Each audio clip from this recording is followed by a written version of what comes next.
ఈ రోజు మా షాద్ నగర్ కాన్స్టిట్యున్సీ ఉన్న ఎమ్మెల్యే అన్నా శంకరన్న అంటే నేనున్నా, తమ్మి ఏ బాధ్యత అయినా నేనున్నా అనేటువంటి వ్యక్తి. అదే విషయంకి వస్తే చాలా పేదింటి బిడ్డే, చిన్నతనంలో కరువు కాలము మంచి చెడు ఎటువంటి కార్యక్రమాన్ని తెలిసినటువంటి పేదింటి బిడ్డే మా షాద్ నగర్ కు ఎమ్మెల్యే కావడం మా యొక్క అదృష్టం. అదే విషయంకి వస్తే మేము ఈరోజు ఎంతో మంది ఉన్నారు బీసీలు, అటువంటి కాకుండా మన ప్రభుత్వం, మా ప్రభుత్వం రేవంత్ రెడ్డి గారు కానీ పిసిసి గారు అని కావనండి, ఎవరు కానీ బీసీ బిడ్డే, బీసీ వాళ్లకు పేదవాళ్లకు ఎవరైతే సరినాయంగా చేస్తారని అటువంటి మనిషిని మా ఎమ్మెల్యే గారిని బీసీ బిడ్డ అని గుర్తించి ఈరోజు ఈ పదవి మా ఎమ్మెల్యే గారికి గట్టబెట్టిందంటే బీసీలు మా కాన్సెన్సే కాదు, చుట్టుపక్కల తెలంగాణ యావత్ ప్రపంచంలో యావత్ దేశంలో కూడా కానీ మా ఎమ్మెల్యే గారికి శంకరన్నకు బీసీ పదవి దక్కిందంటే అంతకంటే మాకు సంతోషం ఏం లేదని చెప్పి కూడా మనవిస్తున్నాం. అదేవిధంగా ఉరుకుల కాడికి వస్తే కూడా 119 కాన్సెన్స్ల కంటే షాద్నగర్ కాన్సెన్సే ముందుంటది. మేము అని చెప్పేది కాదు, ప్రతి వాళ్లకు ఇంతకు ముందున్న పాలన, ప్రభుత్వం చేసిన పాలన ఏముండంటే ఒంటెద్దు పాలన లేక వాళ్ళ కార్యకర్తలకు వాళ్ళ మనసులకే మేలు చేసుకున్నారు.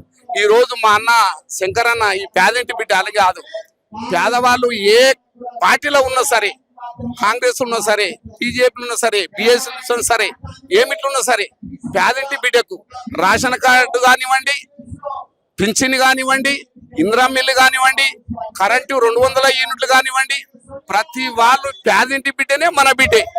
ఏ పార్టీ ఉన్నా మన బిడ్డలకు మనం సాయం చేయాలని నేను ఒక ప్రెసిడెంట్ గా ఉన్నందుకు మా అటువంటిలకు ఒక నెలకు 4 సార్లు మీటింగ్ పెట్టి, తమ్మి మన పార్టీని ఒకదాన్నే చూడొద్దు, మన పేదింటి బిడ్డలంతా మనోళ్ళే, మన ఏ పార్టీ అయినా సరే పేదింటి బిడ్డ అంటే మన అన్నదమ్ములు ఎట్లనో మనం అట్లా మన పేదింటి బిడ్డను కాపాడుకోవాలి. ఇందిరం మిల్లు కానీ, రేషన్ కార్డు కానీ, పింఛన్ కానీ, ప్రతి ఒక్కటి మన పేదింటి బిడ్డ ఏ పార్టీ ఉన్నా పేదోళ్ళకి చెందాలని చెప్పి నెలకు 4 సార్లు మీటింగ్ పెట్టి చెప్తారు మాకు. మేము అనుకుంటాం, అరే అన్న ఇంతకు ముందు మా బీఆర్ఎస్ వాళ్ళు ఉండే వాళ్ళు ఇంటి వాళ్ళ సంఖ్యలు ఉన్న వాళ్ళకే చేస్తుండ్రు.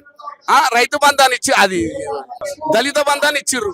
ఏమి ఇచ్చిర్రంటే వాళ్ళు మంచి హోదాలు ఉన్న వాళ్ళకి, సర్పంచులకు, ఎంపీడీసీ మంచి హోదాలు ఉన్న వాళ్ళకే ఇచ్చిర్రు.